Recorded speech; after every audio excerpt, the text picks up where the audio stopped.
El siguiente segmento tiene contenido o opinión. La entrevista en A Primera Hora. Analizamos los hechos del momento junto a sus protagonistas. 6:47 en la mañana, junto a Silrat vamos a generar el primer diálogo periodístico de la mañana. Recibimos a Patricio Alarcón, presidente de la Cámara de Comercio de Quito, que ya nos visita muy temprano para hacer un análisis sobre las medidas económicas. ¿Cómo le va, Patricio? Bienvenido, buenos días. Primera reacción sobre las medidas, ¿cómo está? Buenos días, Fabricio, un cordial saludo a la audiencia de Radio Majestad. En general, mire, veo que ciertamente existen temas positivos, no sé por qué tuvieron que demorarse tanto para tomar este tipo de medidas, temas que se puede recalcar. Bajan los gastos estatales en la compra de bienes y servicios en alrededor de 1.400 millones de dólares. El Estado tiene que dejar de gastar a la fuerza por la falta de ingresos. La estructura del Estado: cierran 3 empresas públicas, 4 instituciones, fusionan el Ministerio de Comercio Exterior con el Ministerio de Turismo y eliminan el Ministerio de Telecomunicaciones. Finalmente eso lo anunciaron, ¿verdad? O sea, eso circuló en un documento, pero el presidente no lo dijo. Hablan de 3 no habló de las públicas, fusiones. hablan de 3 empresas públicas, hablan de 4 instituciones, hablan de un ahorro no menor en cuanto a la estructura del Estado. Tema importante, ya lo tenían que hacer. No podíamos seguir endeudándonos, no podíamos dejar de pagar sueldos para mantener un estado tan grande. No podemos seguir dejando de pagar a proveedores para mantener a un estado tan grande. Pero seguimos endeudándonos. De todas maneras hay una contratación de nueva deuda, ¿no? Han dicho que ya se está trabajando sin detalle, pero también claro. Nueva Pero deuda. Por supuesto, nueva deuda, no solo para paliar el problema que tienen, que es la baja de los ingresos por el precio del petróleo, pero también acuérdense que la semana pasada el Fondo Monetario decidió no dar el desembolso de este mes, y este mes se vencen alrededor de 1.000 millones de dólares en los bonos 2020 y otras deudas. Pero en fin, hay ciertos temas que debemos revisar. Cómo, cuándo se van a monitorear y sobre todo cuantificarlos, que es muy importante. Pero más allá de eso, hay otras medidas que se están tomando, que retiran liquidez del sector empresarial y del consumidor justamente para poder mejorar las cuentas fiscales. Y esto es algo importante porque ya el año pasado subieron impuestos en alrededor de 600 millones de dólares, inclusive más, porque no estamos cuantificando cuánto va a ingresar por las plataformas digitales, por los impuestos a las plataformas digitales. Entonces, en este momento, por la necesidad de liquidez, ahora se va a retener 1% más en las retenciones a la fuente. Tenemos que definir qué sectores van a ser afectados, porque lo que vi ayer era el sector telecomunicaciones, sector banca, sector petróleo, pero tiene que ir mucho más allá. Se refiere al 0,75% que decía. 0,75 de las retenciones de la fuente. El presidente hizo un anuncio muy general señalando que será para las empresas de los sectores bancario, de las telecomunicaciones, pero no dijo cuáles. Ni tampoco explicó la forma cómo se va a instrumentar esta medida. Sí, y según información que tenemos, esto va a consistir en una retención de alrededor de 500 millones de dólares, que no es menor. Estamos hablando de que el año pasado se subieron impuestos en alrededor de 600 millones de dólares. Estamos hablando que se eliminó el anticipo del impuesto a la renta, que era un anticipo, pero finalmente representaba alrededor de 300 millones de dólares. Ahora volvemos a pagar 500 millones de dólares. Y lo importante es que el Estado haga el ajuste necesario, que lo haga, que lo ejecute. Porque muchas veces hemos escuchado acerca de la austeridad. También anunció que va a bajar los sueldos, precisamente, ¿no? Sobre esto, ¿no? En 2017 ya se anunció que las medidas de austeridad, se emitió el decreto ejecutivo 135, que ya anunciaba pues reducción del Estado, también diferentes medidas como que no se han cumplido, como por ejemplo la subasta de vehículos del Estado, ni tampoco se transfirieron los bienes inmuebles improductivos como dictaba este decreto. Entonces ¿qué tan real es que se pongan ahora realicen estas acciones? La ¿no? realidad es otra, porque ahora tienen plata, lo están ajustando a la fuerza. Entonces tendrán que hacer el ajuste que debieron haberlo hecho hace algunos años. Pero más allá de eso, miren, Porque una retención no implica que ese dinero no lo tienen que devolver, porque usted tiene que sumar en abril, cuando hace la declaración del impuesto a la renta, tiene que sumar todas las retenciones, ¿no es cierto?, todo lo que le ha retenido el gobierno, y eso se convierte en un crédito fiscal. Ese dinero usted deja de pagar en impuestos. Entonces el problema es si tienen que tomar medidas, pero en abril del próximo año, ya a un mes de salir el gobierno, van a tener que devolver ese dinero. Entonces es un tema de liquidez. Ahorita le están pidiendo liquidez al sector productivo, pero el gobierno tiene que devolver ese dinero vía un crédito tributario. Ahora, lo que debemos analizar es, ¿alcanza para resolver el problema que tiene el Ecuador? ¿Para cuánto alcanza esto que se anunció ayer? Mire, de lo que puedo, de lo que he escuchado, porque tengo que sentarme a revisar cuáles son las instituciones que finalmente van a fusionar. Que tampoco las dijo ayer, ¿no? Tenemos que analizar cuánto va a representar la retención del impuesto a la renta. Tenemos que analizar cuánto va a representar el 5% de la tasa que quieren cobrar los vehículos sobre $20,000. Los ecuatorianos tenemos que estar conscientes que ahora nos van a cobrar básicamente una matrícula más. Eso es lo que va a suceder. Y además, perdóneme, la clase media tiene vehículo de $20,000, pues, Patricio. Yo creo que hay taxis que cuestan por eso le digo. $20,000. O sea, el pensar que solo los ricos tienen vehículos de más de $20,000 es una falacia. Ahora se van a afectar empresas medianas, empresas pequeñas. Y los trabajadores con relación de dependencia, la gente de la clase media. Claro, hay que ver si es que cobran a personas naturales también 1% más en cuanto, o el 0,75 más en cuanto a la retención a la fuente. Entonces todo esto tenemos que analizarlo bien, pero más allá de eso, esto no va a solucionar los problemas que tiene el Estado, porque lo que el Ecuador tiene es un problema del modelo económico, son problemas estructurales, la falta de competitividad. Como para superar la tormenta, pero que en efecto no solucionan el problema económico estructural a largo plazo. Y yo creo que se van a quedar tranquilos ciertos grupos que podrían salir a incendiar las calles, porque el señor Isa va a poder seguir cargando el diésel en su tractor, no va a tener ningún problema. Al señor Tatamües va a poder seguir utilizando el transporte público al mismo precio, entonces no tiene ni para qué reclamar.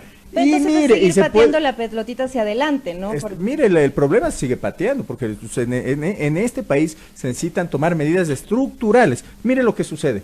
Y lo que yo sinceramente no entiendo por qué se ha seguido posponiendo, y es la focalización de los subsidios. Y debemos llegar a focalizar los subsidios, señores. Todos estamos de acuerdo que no debe subirse el precio del transporte público hasta que no empiece a crecer la economía. Yo estoy de acuerdo con eso. No debe subir el precio del gas para el que más lo necesita. Estoy de acuerdo con eso. Sin embargo, para los contrabandistas, para el que maneja un Mercedes-Benz, para que la persona que tiene dinero, no podemos seguir manteniendo los subsidios. Y para esto ya existe tecnología en otras partes del mundo. Para esto ya debemos haber lanzado un concurso, ya debemos tener ciertas ofertas para poder focalizar los subsidios. Y en eso se ha demorado el gobierno. A ver, han pasado 5 meses desde octubre. Resulta que luego de la derogatoria del decreto 883 anunciaron el inicio de un proceso de diálogo nacional para llegar a un mecanismo de focalización, un mecanismo de consenso de focalización de los combustibles, de las gasolinas extra y Ecopaís y del diésel. Han pasado 5 meses y eso no se ha concretado. Y disculpa, Fabricio, para eso no se necesita llegar a un acuerdo con nadie. El que más tiene, o el contrabandista, tiene que pagar por un precio. Si es tan sencillo, ¿por qué no lo hacen, Patricio Alarcón? Porque no han llegado a lanzar el concurso, no han buscado la tecnología adecuada. Puede ser, qué sé yo, una falta de proactividad, yo no lo sé. Pero no hay también un tema de temor a un nuevo levantamiento. Pero ¿por qué va a haber? El tema de octubre, en el que se anunciaron ya medidas y de repente no puede haber un tema de levantamiento, porque si es que el señor Leonidas Issa puede llegar a seguir cargando en el tractor el diésel a precio subsidiado, porque si es que la gente más vulnerable, los ecuatorianos más pobres pueden seguir usando el transporte público al mismo precio, entonces no tiene por qué venir un levantamiento, porque no los está afectando, y la única manera de hacer eso es por medio de la focalización usando la tecnología adecuada. Y otro tema, mire, yo le voy a decir, Fabricio, hay ingresos que puede obtener el Estado y hay que trabajar en eso. No es posible que mantengamos los mismos contratos en el sector petrolero. Ahora necesitamos cambiar esos contratos. Hay que renegociar los contratos con el sector petrolero. Pero hay que cambiar el modelo, tienen que irse a hacer contratos de participación. Yo no le digo que el petróleo tiene que ser un recurso de las petroleras, no, es un recurso de los ecuatorianos. O sea, volver a los contratos de participación. Definitivamente. Verá que a 2007 los contratos de participación eran 80% para el sector privado, 20% para el Estado. Mantenga los porcentajes actuales, pero el contrato de participación lo que puede permitir es que lleguen grandes operadores petroleros. ¿Por qué? Porque pueden bancarizar los pozos. ¿Por qué? Porque pueden invertir. Entonces ahí mata dos pájaros de un tiro. Usted sube la producción petrolera por un lado y por otro lado está obteniendo ingresos frescos ahí. Y me refiero, tiene campos como el Sacha, que no los han podido entregar, pero de esta manera sí podrían entregarlos de una manera más ágil y llegaría dinero rápido al Estado. Mire lo que está pasando en Selec, fuera de que se llevaron la caja de las empresas públicas. Selec tiene, me parece que maneja 10,000 empleados, tiene hidroeléctricas ineficientes, del sector privado no puede seguir invirtiendo por falta de permisos, porque se demora 2 años para conseguir un permiso, 2 años más para poder empezar a iniciar, mientras construye, empezar a iniciar la operación. Entonces, hay muchos cambios estructurales. No han pasado una reforma laboral que ya va a ser un año desde que anunciaron. Entonces, esos son los cambios estratégicos, los cambios estructurales que tiene que hacer el gobierno para poder sacar la economía en alto, porque este es un problema, esto va a ser un problema coyuntural. Pero estas medidas que fueron anunciadas ayer, sobre las cuales tenemos un montón de dudas, porque hubo el anuncio macro, pero no se han generado las explicaciones sobre la forma de instrumentar las medidas. Las medidas como se anunciaron ayer, ustedes las respaldan. ¿Usted está de acuerdo con estas medidas? Hay temas en los que estoy de acuerdo, hay otros temas que considero que pueden ser recesivos. ¿Cuál, por ejemplo, puede ser recesivo? Las retenciones de la fuente. Estamos hablando de $500 millones, señor. No es un tema de lo que cuantifican dentro del gobierno. Yo quiero analizar eso de mejor manera. Eso es recesivo. Cobrar una matrícula más a la gente que tiene vehículos avaluados sobre los $20,000 también puede ser perjudicial, porque los autos en este país ya son carísimos y hay gente que tiene que diferir la matrícula con la tarjeta de crédito. Entonces, eso me gustaría a mí analizar de mejor manera, y sobre todo quiero entender cómo y cuándo el gobierno va a bajar el gasto que ofreció ayer el presidente de la República. Que ofreció bajarlo el presidente de la República. Si se baja todo este gasto, sobre todo en el tema de lo que se ha criticado, se ha dicho que hay un estado obeso, también no se genera un tema de que la gente sin empleo no consume, entonces ahí también se empieza a detener la economía. Entonces generamos también un tema de gente que no tiene trabajo, empieza a elevarse el tema de índice de desempleo, no hay consumo, entonces viene también un tema de se retiene, se empieza a frenar la economía. Sí, pero un efecto cascada, ¿no? Depende, porque el principal problema que tiene el Ecuador no son el 100,000 trabajadores públicos que pueden llegar a no tener una fuente de empleo. Estamos hablando del 60% de la población económicamente activa, que no cuenta con una fuente de empleo. Entonces, ¿qué es lo que se debería hacer en este momento? Mire, en este momento, mientras se hace el ajuste, se debe trabajar en la competitividad del sector productivo, darle incentivos. ¿Para qué? Para que pueda seguir creciendo y pueda seguir contratando. Algún rato hay que tomar una medida en ese sentido. ¿Por qué?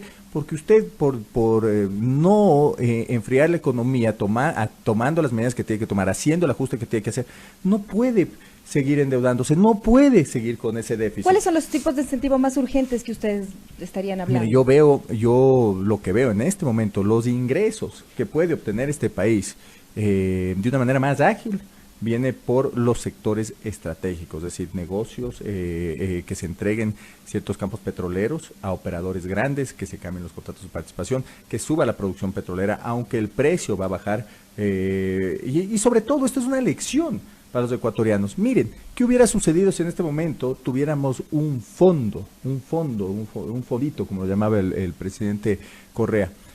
Ahorita podíamos apalear el shock, pues. Oiga, pero ese fondito servía en su mayoría para pagar la deuda, ¿no? No servía, porque ese era el así había sido concebido el FEIDEP. Tenía $1,500 millones justamente, y mire, le voy a decir lo que decía, los países que han tenido fondos de ahorro, que mucha gente dice, no, es que son fondos improductivos. Bueno, hay fondos soberanos, como los tiene Noruega, como Chile los tuvo y pudo de su plata sacar para paliar el problema del tsunami. Entonces, en este momento no tendríamos que estar hablando de esto. Correcto. No tendríamos que pasar seguramente por la recesión más grave que se nos viene a todos los ecuatorianos. Correcto, Patricio. Vamos a esperar, obviamente, concreciones, porque lo que se ha generado ayer es un anuncio macro por parte del presidente de la República en torno a este tema. Los ministros no abundaron en mayores detalles y, digamos, esta es una primera reacción sobre el anuncio macro. Le vamos a comprometer para que posteriormente Patricio Alarcón, ya con una valoración en frío, pueda conversar con nosotros y nos pueda acompañar. Patricio, gracias por el tiempo, muy gentil. Fabricio. Patricio Alarcón, presidente de la Cámara de Comercio de Quito.